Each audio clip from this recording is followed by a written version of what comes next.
Hello there, I'm Jack, and I welcome you to Phantom Chamber, a safe space of dread and distress. Feel free to stick around.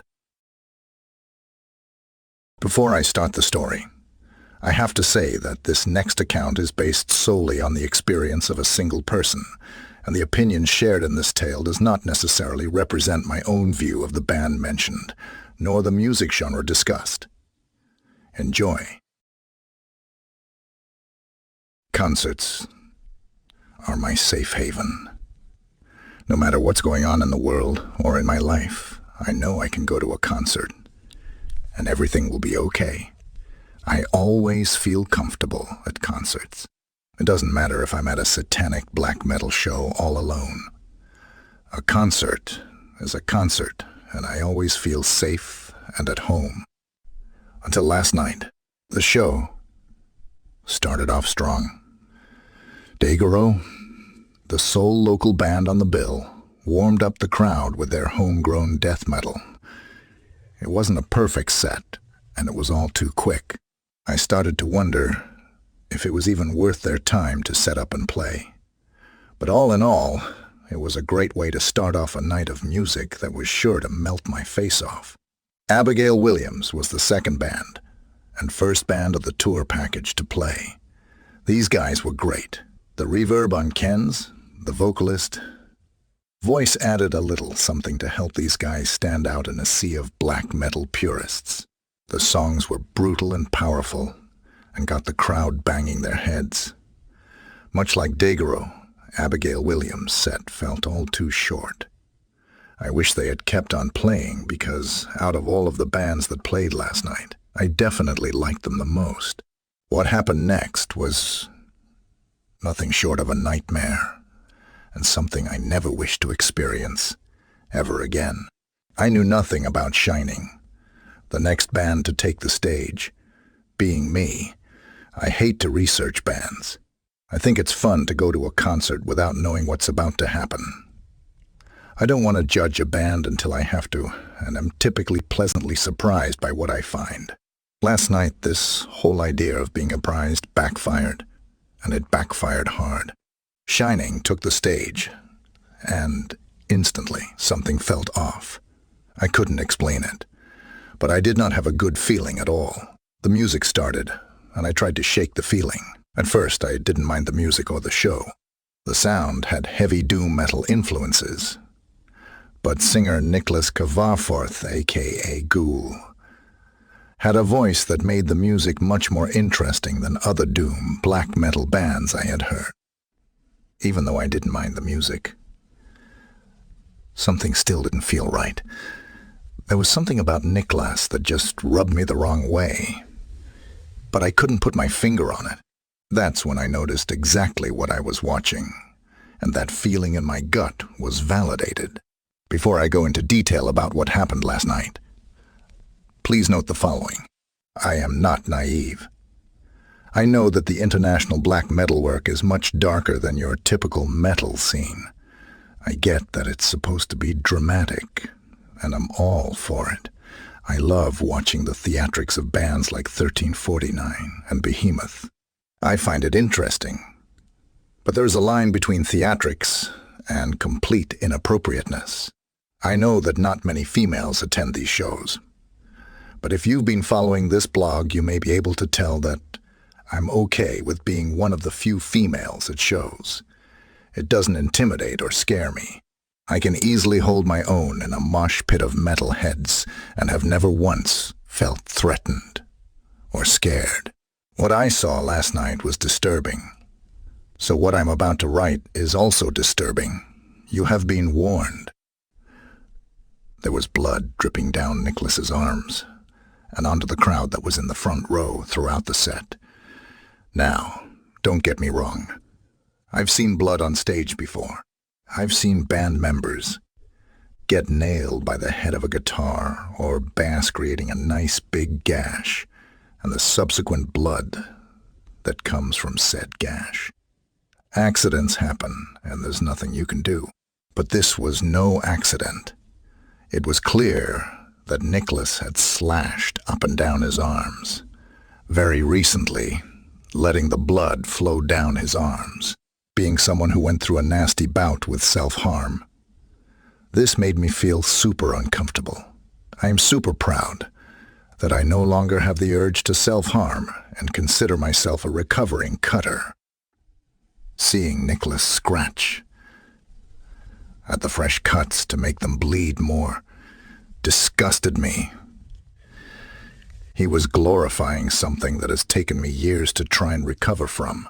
Nicholas was grabbing members of the audience with his arms in a chokehold of sorts, leaving a trail of blood behind. At one point, he allowed audience members to rub up and down his bloodied arms. The members of the audience seemed to take this as an honor of sorts. They had giant smiles on their faces as they played in Nicholas's blood. I didn't understand how I seemed to be the only one utterly disgusted and sick from watching all of this happen, as if that wasn't enough. At one point, Nicholas grabbed a female that was standing in the front row and slammed her face into his crotch. I'm not a gung-ho feminist in any way, shape, or form, but this made me irate. This blatant display of sexism made me want to get up on that stage and punch Nicholas square in the face. The worst part of this: the woman encouraged the act as she wrapped her arms around his legs to get even closer to his crotch. Again, I'm no feminist, but I have far more self-respect than to let a man do that to me.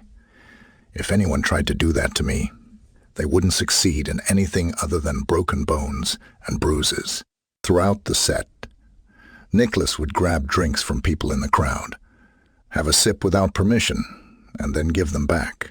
All I could think was, thank God I drove tonight, so I wasn't drinking. And if he tried that to me, I would have splashed the remaining drink right in this prick's face. He also seemed to have a habit of grabbing people's phones, if they were out, so I avoided taking my phone out of my bag, except to grab a couple pictures. At one point, Nicholas jumped into the crowd to slow dance with the woman who was standing directly in front of me during an instrumental portion of a song. I stumbled backwards to avoid getting his blood all over the front of me. I tried to blend into the small group of guys that was behind me, but it didn't work as I fumbled with my footing. My eyes met Nicholas's and my hands instantly formed a fist. I realized that I was the only female near the stage that he had yet to get his nasty, blood-soaked hands on. I was ready. I'm not one to fight. Sure, I know how to throw a punch and throw it well, but it's a skill I pride myself on never having to use. Last night was the closest I have ever gotten to throwing a punch at a concert. I can deal with people being obnoxious in the pit, and I can deal with a drunk chick spilling her drink all over me. Hell, I can deal with someone puking on me feet. I won't throw a punch. Last night, after witnessing everything that had gone down with Nicholas, I about lost my cool. My fists were clenched, and as soon as he was within arm's length, it took every ounce of me to resist throwing that first punch. After the set, Nicholas took off his shirt only to reveal a giant Rick Sadler.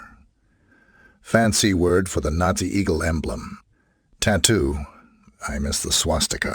I wanted to throw up. I quickly pulled my sleeve down on my sweater to hide my Star of David tattoo. I felt threatened. Was this really happening? How did I find myself here?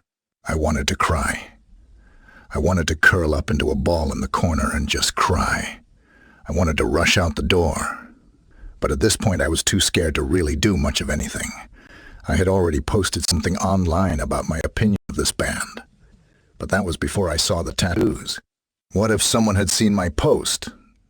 Were they going to follow me to the car? I know the door guy, but he was too busy to walk me to my car at that moment. I stood there, stunned. I couldn't believe what I had just seen. I couldn't believe I stood there through the whole set. I couldn't believe anything. I felt like I was having a nightmare. I felt like I was having a nightmare. I was stuck in a horror movie dream, only this was real life. The show went on. Origin played. They sounded great. Same with Belphegor, with their scary face paint. incense and everything else, but I didn't pay attention. I had been super excited to see both Origin and Belphegor, but after witnessing Shining, I really just wanted to go home and cry. I should have done my research before the show last night. Feel free to Google Niklas Gulk Vaffordforth for yourself, but be warned that what I just described to you is really nothing new for this guy. Dear Belphegor, Origin, and Abigail Williams, shame on you for letting this band tour with you. I've lost all respect for you guys because you didn't take a stand against Nicholas' behavior and let him continue on this tour. Dear Triple Rock Social Club, I love your building and your staff, but shame on you for not stopping the show. I have put so much trust into you guys, and you blew it last night. Dear Sword Lord, the promoter, thank you for bringing such amazing international bands to Minneapolis, but shame on you for not screening them first. I go to a concert damn near every night. I've seen hundreds of international black metal bands, and sure, they're creepy and give me nightmares, but I have never felt unsafe at one of their shows. I was scared for my safety last night. I don't feel right today. I'm irritated and crabby, and it's because my safe haven was ambushed last night. You, Shining.